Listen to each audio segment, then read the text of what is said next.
এটা হলো আমার দিদির বাড়ি, তো তোমাদেরকে দেখাই দিদির বাড়ির রান্নাঘরটা কতটা সুন্দর। আর এতটা সুন্দর জায়গায় রান্নাঘরটা, সে আর বলার কথা না। তুমি আকাশের দিকে চেয়ে চেয়েও রান্না করতে পারবে, আর রান্না করতে করতে একটু ছাদের থেকে ঘুরে চারিধারটা দেখেও আসতে পারবে।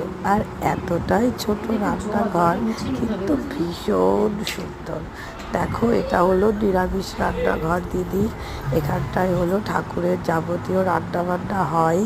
এটা হলো 3 তলায়, একটা বেডরুম আছে, তার থেকে 5টা সিঁড়ি পরেই রান্নাঘরটা।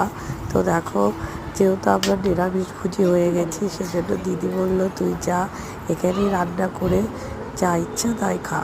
তো যাই হোক, দেখো এতটা সুন্দর রান্নাঘর, একেবারে রান্না করতে করতে একটুও বোর মনে হবে না।